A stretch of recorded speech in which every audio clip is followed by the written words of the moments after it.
Hello everyone. Good morning, afternoon, evening, depending on where you are. Welcome to our open webinar on ESG reporting. We have two very special speakers today. We have Mr. Swami as our VP of Audit here at Assidier. He has 10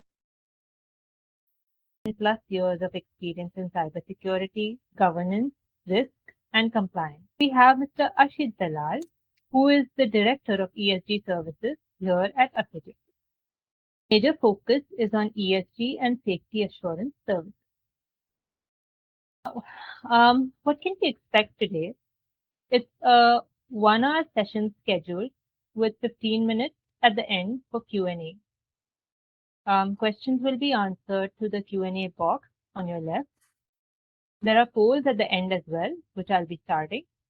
So without further ado, I am going to hand it over to Mr. Swami. Thank you. Thank you, Madhuja. Very good morning, good afternoon, and good evening, whichever part of the world you are. Welcome you again for the ESG reporting services.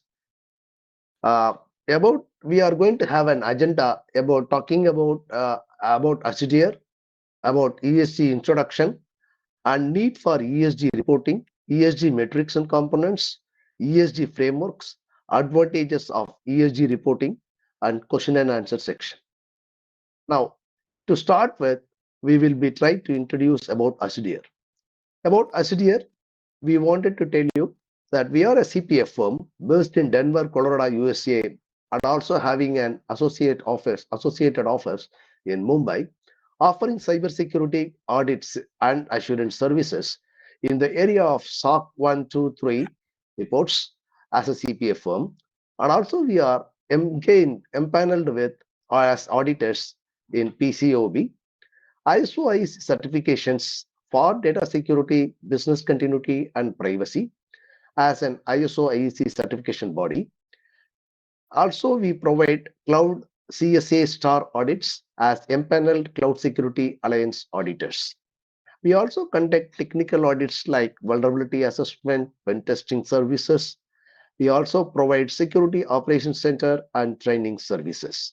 We also empaneled in India with CERTIN for providing audits and assurance services on various places like data localization, SAR audits, and LIC, AUA, KUA audits, etc. Our team has relevant certifications and year of extensive experience in cybersecurity. Assidier is one of the few entities worldwide which can provide SOC reports, ISO IEC certifications, VAPT, cloud security assessments under one brand. When we talk about our purpose, we cater to the specific cybersecurity needs of the organizations to provide niche services in this space. Our vision is to see a better world free of cybercrime and free of nefarious use of data and systems. Our mission is to provide quality audit and assessment services and assurance services to prevent data breaches and to improve our clients' cyber maturity. Now, coming back again on the services part, we are also providing SOC attest services, ISO IEC certifications, US federal assessments, breach and attack simulation services, privacy assessments, vulnerability assessment and pen test, cloud security assessments, and managed CSOC services. These are all the areas where we provide our cybersecurity assurance services. Our CEO, Mr. Ashwin Chaudhary, he has around more than 20 years of experience in GRC area, governance and risk and compliance area. He is a qualified CPA and MBA, achieved global certifications in data security, cyber security, and privacy also. He has been instrumental in setting up large organizations, cyber security architectures, and he has been instrumental in setting up, providing a lot of journals, right? Wrote a lot of journals in ISACA on privacy and bring your BYAD He's been having a tremendous amount of experience in terms of conducting SOC audits, cybersecurity audits, data privacy audits, and also he has been instrumental in providing the IoT, OT, and other infrastructure security related chain, and also blockchain cybersecurity. He can be he can be reached through his email ID ashwin.chaudhary@asdear.io. Next, our Director ESG Services, Mr. Ashish Dalal. He has been a principal consultant GRC for ESG. He is the subject matter expert, and he's also been instrumental in conducting management systems professional with over 30 years of experiences in various organizational roles and as a principal consultant and GRC professional. Key experience includes operations, process design, and engineering, service delivery, including cybersecurity. KHS audit and assurance services are his main area where he has been able to provide GHG verification services and assurance engagements and management system consulting and audits. Sir, welcome you for this webinar, sir. With your Thank you. Thank you. Thank you. Yeah, with this myself, I have been VP audits at Asdear. I have around 37 years of experience in the IT industry, 10 plus years of experience, 10 plus years of experience in GRC area. I'm a qualified MCA and certified ISO 27000K lead auditor, 22301, 27701 lead auditor. I have a lot of knowledge in terms of conducting cloud security audits as well as SOC 2 audits. I've been instrumental in getting organization-wide certification for our earlier organizations. Also monitored ISMS, BCMS, and PIMS implementation, audited ISMS, BCMS, PIMS, and SOC requirements. I can be reached out through audit.operations@asdear.io, and Ashit Dalal can be reached out through his email ID ashit.dalal@asdear.io. Without any further delay, I would like to hand over the floor to Mr. Rashid Dalal to take over for the ESG related reporting services. Thank you, sir. Please. All right. Well, thank you, Swami. Thank you for that kind introduction. And good morning, good afternoon, good evening, wherever you guys are. And thank you for joining this Friday afternoon. I'm based in New Jersey, so this is the live telecast coming to you right from the United States. So this is a very important topic. So Ashwin and I have been very good friends for many years. So we decided that something on ESG and sustainability, because being a chemical engineer and having worked in the process industry for over 30 years, and with an MBA degree, I have best of both the worlds. Uh, so I said that let's do this because assurance part, which is any additional forte of mine because of my cyber and GRC expertise and experience extensively across the breadth and depth of various industry sectors. My focus is mainly critical infrastructure, oil and gas, chemicals, energy, healthcare, pharmaceuticals, obviously along with bank, financial services, and others as well. But ESG is one area which is impacting everyone, and it is considered as among the top 5 risks by the World Economic Forum. If you take out the latest reports, you would get that. So, what is ESG? Now, this possibly the name sounds familiar to many people. It is environmental, social, and governance. How those impacts can impact how some of those things can impact the organization's performance across various sectors. And it's considered as the risk. And I guess most of you possibly have heard about sustainability. So, sustainability is kind of a little older version, but it still exists. And ESG is more performance centric, more measurement centric, and there are specific metrics and KPIs that one need to get into it, and it has become so critical now that a lot of now regulations, both in the obviously mostly in the US, because I'm focusing in the US right now. US, Europe, and even in India, we have some of those requirements have already come in as a part of the compliance obligation. So this talks about ESG risk, what it is going to impact, like from climate change to environment impact. For example, emissions in air, any waste going to the landfill or hazardous waste that gets generated, water, impact on water consumption, health and safety of employees, contractors who are working in your organizations, process safety if you have a chemical or the hazardous industry you're operating on, all your neighbors, communities, and obviously from the governance standpoint, it is going to impact the top management, the company's name per se, and that is why you will see a lot of action happening.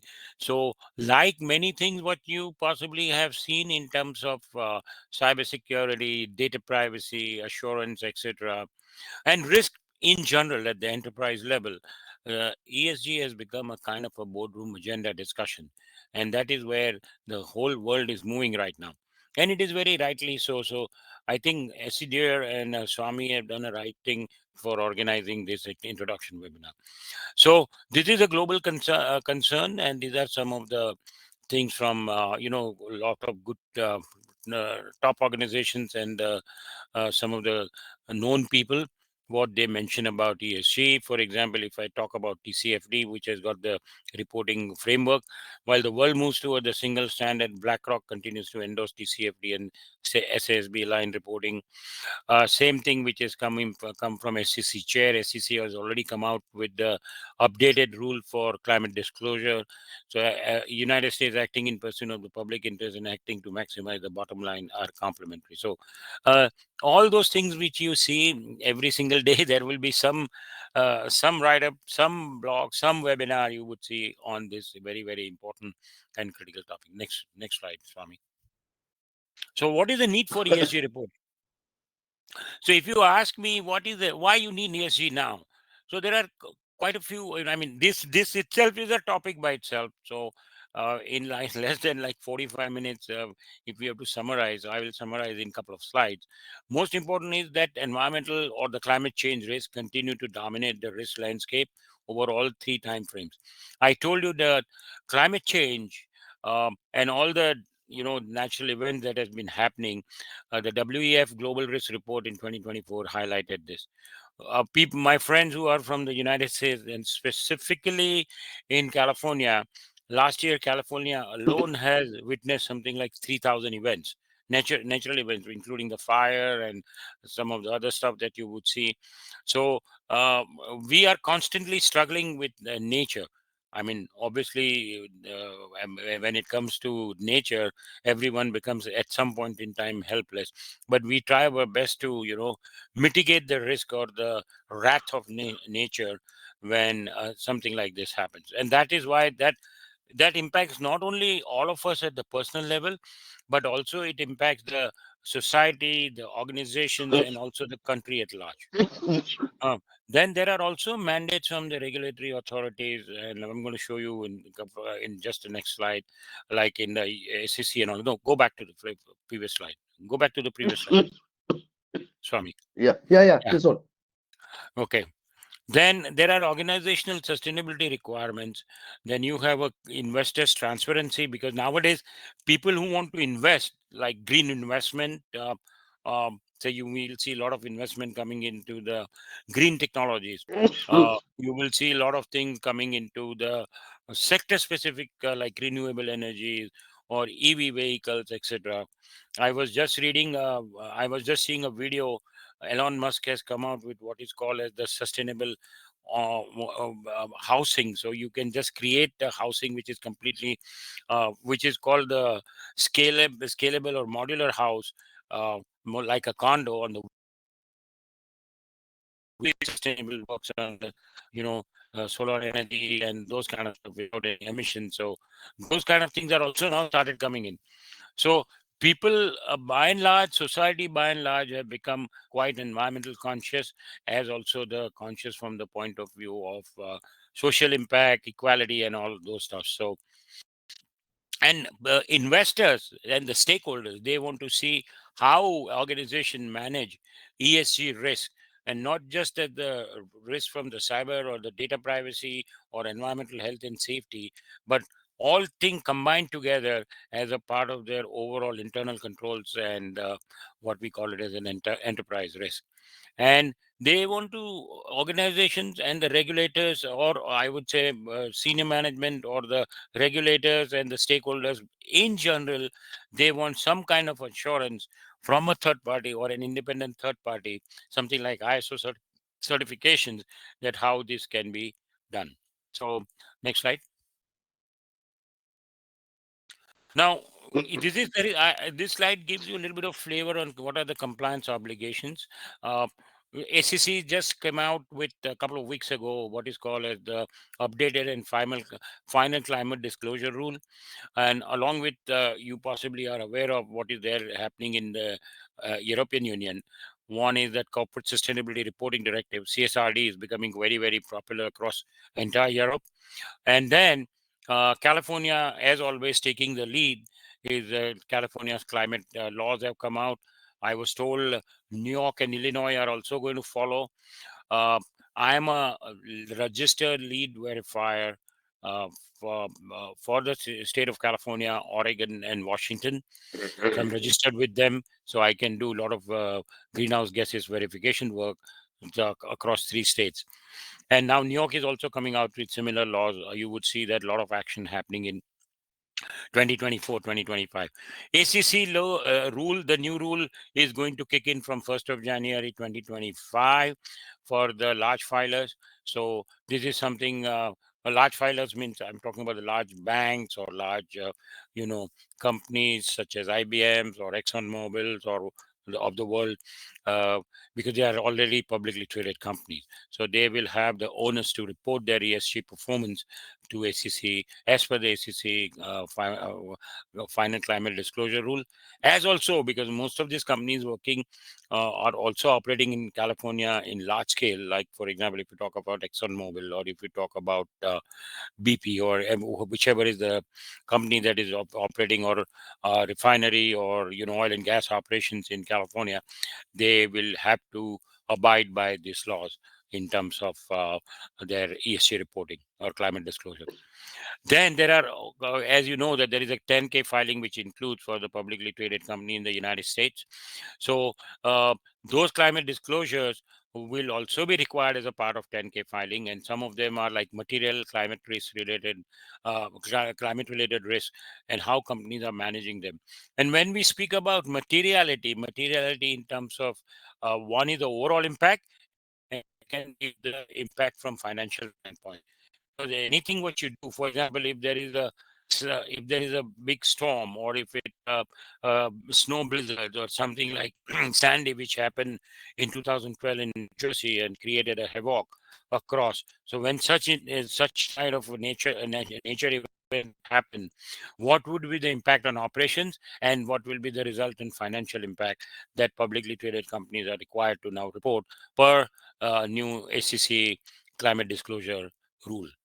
Then the second thing is climate related targets or goals that are material to companies' financial performance. That's what I was just trying to tell you, that you need to assess the overall impact, as also when I say the overall operational impact, ability to do business, ability to service customers is one part, but what is the resultant financial impact because of such nature's event or any such kind of climate related issue, they need to be reported as per the rule. And then by requiring climate related financial impact, such as additional expense due to severe wildfire or flood. For example, California, this is pretty common. Uh, uh, the SEC knowingly placed these disclosures under the requirement of SOX reporting. And because that is basically a test for the executive board of an organization to ensure that they are managing that risk properly and effectively as part of their internal control environment. So I think there is always a onus going to get back to the leadership team. It is going to get back to their internal audit team, and also that needs to be verified through an independent third party assurance. And that is why a company like SCDIR comes in, and we can help you look into this very closely. Next slide. Swami. So, what are those? Typically, you will ask me that when you talk about ESG, such a broad topic, what are we going to cover in environmental, social, and governance aspect? So, from environmental, social, and governance, I think most important thing, there are many things you can cover. But what we do, and depending again on the organization, depending on the nature, depending on the kind of industrial sector they belong to, we can pick up those KPIs and metrics and track them. Just to give you a simple example, if I am doing, say, ESG for a company like DuPont, or if I am doing this one for a life science company such as Bristol Myers Squibb or Johnson and Johnson, then I would definitely look at maybe the from the environmental perspective, what are the GHG emissions, what kind of waste they generate, because for chemical plants, always the waste is a major issue. How much water they consume, what is the wastewater that they always that come out from their plants across US or across the world. What kind of compliance requirements, whether from US EPA or Cal EPA or NJDEP, they have to meet with it. Then, when it comes to social, we look at the equality, gender equality. We look at the occupational health and safety for employees, third-party contractors, etc. How much money the company spends on training and educations and awareness programs. How do they support diversity and cultural aspects, and whether they are equal opportunity employee or not, what kind of labor practices, etc., they follow, not only in the area they operate or in the states they operate, but even how their third parties manage some of those labor practices. There are called, that is called as a social audit. That's very critical. What kind of a grievance mechanism they have, how do they manage their code of conduct, anti-bribery, and all those things, what needs to be covered. I think most of us possibly are aware, in the US there is something called as a mandatory training when you work for a US organization, in terms of sexual harassment and all that stuff. So these are all part of those social I would say fabric, that one needs to look into it. Again, depending on the industry, depending on the company, depending on the sector, and so on and so forth. Now, when we come to governance basically we look at the overall corporate governance, what kind of framework they have, how do they manage their internal controls from SOX perspective, uh, what kind of governance structure they have, um, what is the management oversight, not only at the C level, but also at the board level, uh, how often they conduct those meetings, how is their interactions with the regulators, and so on and so forth. And most important, that cybersecurity and data privacy, how do they manage as a part of their governance framework? Because when we all people who are from audit world, or the compliance or the cyber world, they are already familiar. And I think my friend Swami already covered about GRC a little bit. So that governance, risk, and compliance would be the one which would fall under this governance pillar. Any questions? I can take any questions if anybody has, Swami or Manjunath, in the chat. Sir, we Otherwise, can take it up at the as end. the Okay. end, sir. At the Okay. end, we can take it, sir. Okay. Okay. Thank you. Next slide, please. Yeah. Now the frameworks. Yes. So now this is again another session. So when I was discussing with Swami, I said that I guess if I have to start looking into each one of them, it can be 1 day or 2 days session. But I'm just giving you a flavor. What kind of framework that are being used is the Global Reporting Initiative, Sustainability Accounting Standards and Board. Most important, which is coming up, which California has also adopted now, is called Task Force on Climate Related Financial Disclosure. TCFD is very, very important one. um, IFRC, Sustainability Disclosure Standard, CDSB framework, with CDP, which is Climate Disclosure Project, and business BRSR reporting, which we are going to cover in one slide, which has also come out from India, from SEBI, which is the counterpart of SEC in the United States. So a lot of those are there. There are a lot of standards which I did not put in, right from 14,000 ISO 14001, but people who are from environmental side would know ISO 14064, 14067, Then there are ISA assurance frameworks. I've not included like ISA 3000, ISA 3402, or ISA 3410, which is specific for GHG emissions assurance. Those CPA firms like us can provide you assurance against. So uh, these are some of those. I also want to tell you, being associated with the state of California, Washington, and Oregon, specifically for scope 1 determination, they have established their own rule. So sector wise, whether it is oil and gas is separate, petroleum is separate, if you're going for refinery or cement production, or even the semiconductor production, sector wise, the protocols have been listed down. How would you compute those scope 1 emissions? So you need to be really technical expertise. You need to have a technical expertise to be able to do so. I, being a chemical engineer, having spent more than 20 years in chemical process industries with company like Shell, Unilever, and so on and so forth, Reliance, obviously one of them. Uh, this was very easy for me to do that. So that technical and also the overall GRC archive, which SCDR would provide, you would not find with many of the other organizations who are in similar businesses, because it's not just the financial acumen and the assurance expertise you need, but also you need that requisite technical expertise and experience you need, specifically when you are going on to the scope 1 and scope 2 emissions verifications. Next slide. So GRI is one of the first ones which have come out, and this is being followed by many organizations across the world. It has come from the what is called as the GSSB board, Global Sustainability Standard Board, and it is one of the first known but still very popular standards. There are universal standards, then there are sector specific standards, and they're topic related, like biodiversity and so on and so forth. And there are total 9 requirements, and then you need to assess against any of those 9 requirements to which you will subscribe to or are applicable. And they have to meet all 9 requirements. Again, obviously, if something where for example there is no combustion source, or there is no scope 1 emission, that may not apply, right? For example, if you are purchasing electricity, or if you are not purchasing electricity and buying the entire power from the green energy, like renewable solar or wind or something, your scope 2 emissions would not apply, because absolutely there is nothing which you are used the fossil fuel based power generation, right?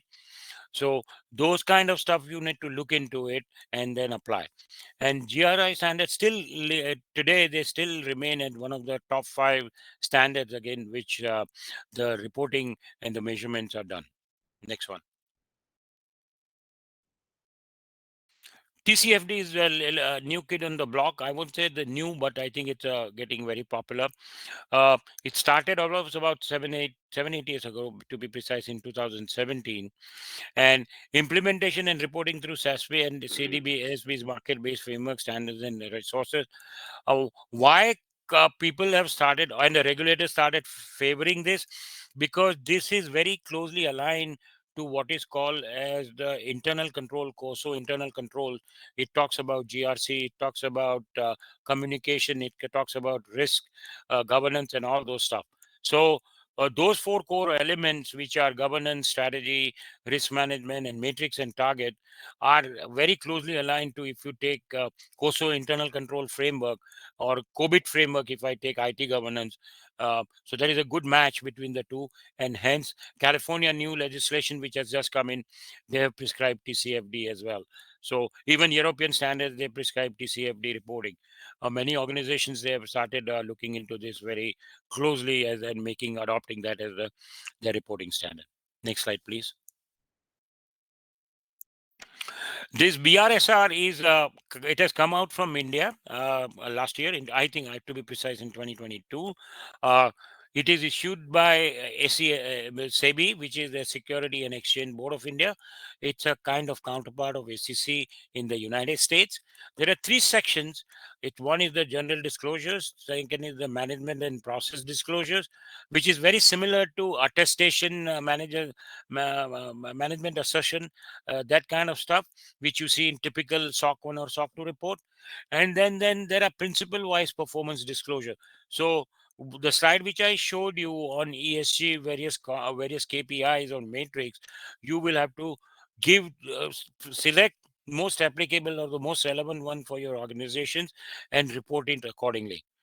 Most times you would see that obviously GHG emissions is one of them, employees health and safety, cybersecurity or incident reporting, and data protection. Some of those are very common across any organization or any industry sector. And there are also 9 principles here. There are essential, they are called, and it's essential in leadership. Leadership means we look into the more from the governance standpoint. And those essential indicators are actually mandatory because you need to report. Then depending on the company, then you need to make sure that they are properly tracked and reported accordingly. And what are required from leadership perspective, they can be made optional depending again on your organizations and industry sector, because many of them are already dovetail when you look into the essential. So this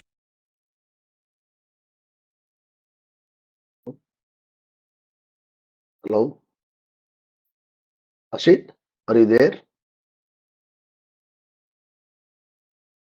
Ashit, are you there? one second. Yeah. Can you hear me now? Yeah, we could. Okay, sorry. So, uh, so if you are a publicly traded company in India, say for example Reliance or Tata Chemicals, etc., they would go with or Tata Motors or Tata Steel.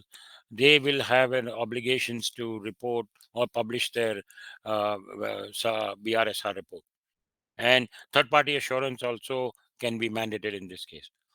Let's go to the next slide, which is reporting. So, what are the advantages of ESG reporting? One, obviously, well, we have already mentioned about this. ESG sustainability corporates are often use interchangeability to describe ESG reporting. Now, CSR and those kind of stuff have become a little bit obsolete, but they mean the same thing. There is no radical difference in that. But ESG is more performance focused, more measurement focused. It includes both qualitative discussions and quantitative metrics or KPIs. We just talked about it. It also gives you a framework or the basis to judge a company's performance uh, uh, as far as the management of the ESG risk is concerned under 3 different pillars, which we have just seen. And also how they manage those opportunities that come out from them, or how ESG risk is aligned to their overall enterprise risk and the business strategy. So, and there is, you will see a lot of good things or good reading you will get if you also look at how companies like IBM report. Maybe you want to just go to IBM.com and then download their ESG report, or go to Starbucks.com and download the report. You will find a lot of those interesting things in this. Uh, Now, ESG reporting can be presented by, you can include definitely under your sustainability report. You can also include part of it as a part of the, especially if it is impacting financial impact, then you can put it as a part of your 10K filing, which I just talked about it, and also as a part of an integrated report in a schedule or a statement of GHG emissions. So, depending on how you're reporting, uh, when you are doing business in California, for example, what you report to the US EPA as also to the California EPA, or a air resource board they call it, you have to use that tool and report into that, and then that there will be third party who would verify those. So those verified figures can be taken as the base for reporting into your SEC reporting, or the financial SEC reporting requirements also, that can be taken. So there are a lot of flexibilities from that perspective you can get when you are being asked to report mandatorily under the state or the federal laws, and then especially if you are a publicly traded company. Next slide. It also helps company to communicate key ESG risk and opportunities. So in terms of both qualitative and quantitative discussion that you can have, it relay progress on companies' commitment to the environment and society. From investors' perspective, this is very critical. Today, you have a green investment coming in, green bonds, and a lot of people are investing in those kind of companies, ETFs and all. So there is specific. Also, you can look at like either on Nasdaq or on main Wall Street. There are some of those investment are definitely available today if you want to make investment in those companies. So in those cases, those ESG reporting really helps investors, whether the at the retail level or also I am talking about the institute. They can take and they do it. Companies like BlackRock in the US and all in good amount of money in some of those funds. And then it also increases confidence in how leadership is prioritizing and advancing ESG commitments and manage their, specifically the climate risk. Next slide. So, how we can help? We are basically a CPA firm, as Swami has said.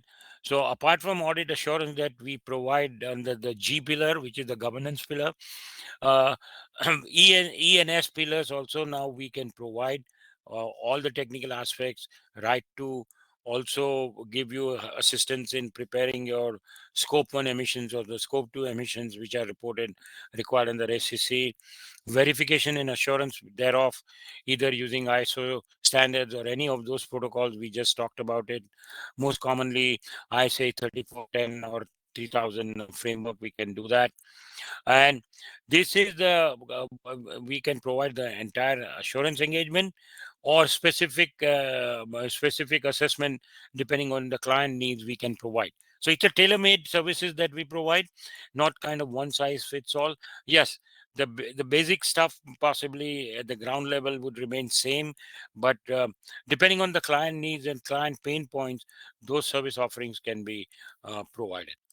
So it can also be combined with if someone wants to have a SOC 2 report specifically for the cybersecurity. Uh, we can even look at that and integrate that with the kind of a SOC 2 report, but this will be same. The base framework would be based on ISA. Next slide. That's it. So that's it from our side. That's it from my side. So I think we have finished a little early. So I have at least 15-20 minutes for questions I can take now. Thank you, Ashit. Thank you very much for your enlightening session, and we will be waiting for the questions to come up from the audience. Thank you. So there are three questions I can see right now. The first question is, what is the difference between corporate social responsibility, CSR, and ESG? Corporate social responsibility is basically both are part of the sustainability reporting.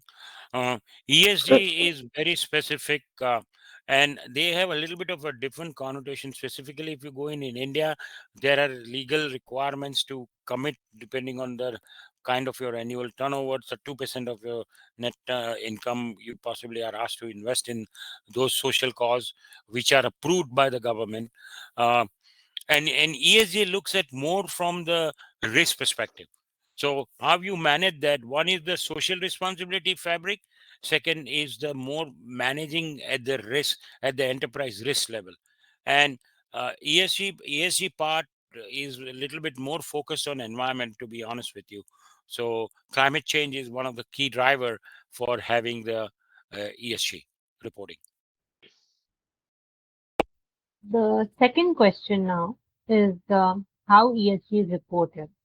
What is the complete process and the cycle? ESG basically we have just shown you in the slide. There are various ways of reporting depending on the standards that you use, and you need to select what matrix because that is again based aligned to your enterprise risk. And there is a whole process. You start with capturing those data. You need to get into the data analysis over the entire 12 months period that you are reporting. If it is India, it will be a financial year, right? April to March, correct? And if it is United States, you have the calendar year, typically I would say. So you collect those data, analyze them, and then report it.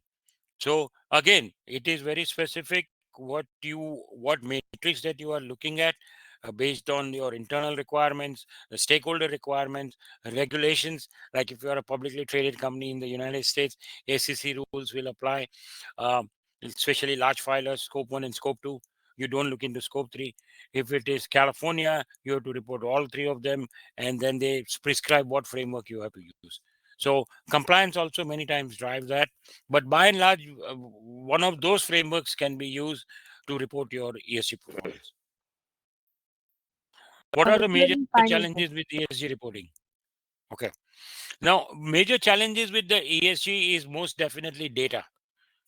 How, not, I won't say honest or integrity, but how you capture your data and how you validate it.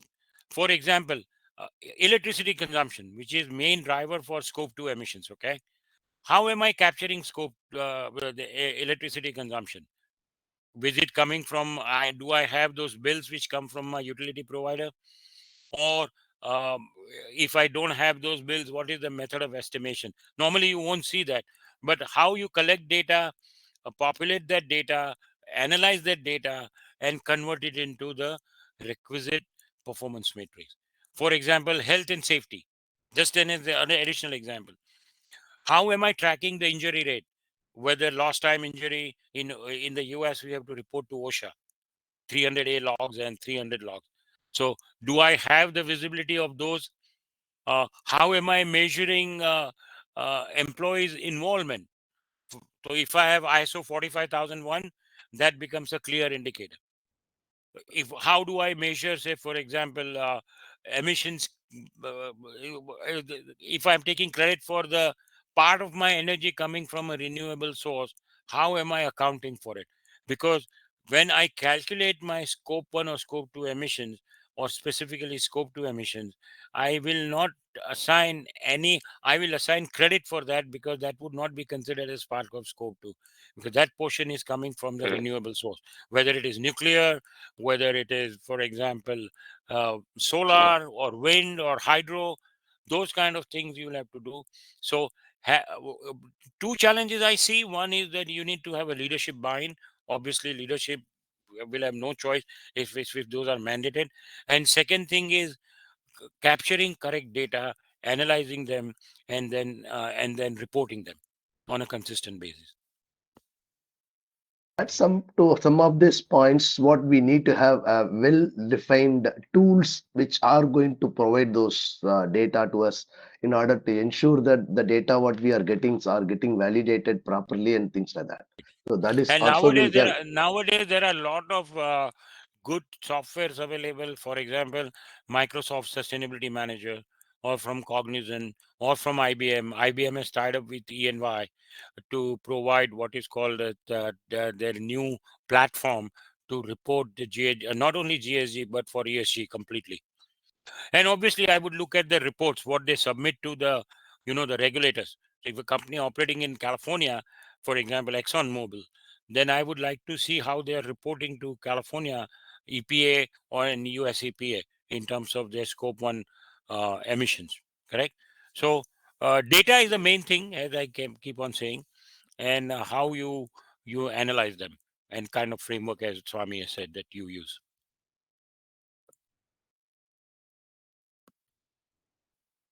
Any other thank you. questions? I don't see any more questions in the box, but thank you for the presentation. Thank you for so much information, Mr. Ashish. I So, would like to add that there are polls at the end. So if you've not answered those, please answer them now. If there are any more questions, we would be happy to take them as well. So there's the question and answer box on your left. You can add more questions there.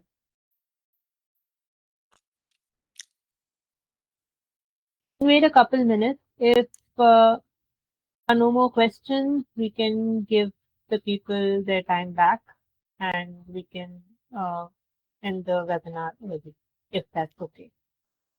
yeah, that's fine. I mean, you have a poll. You want to give us a poll question? So, It was given already, I think. So Yeah. it's all people do.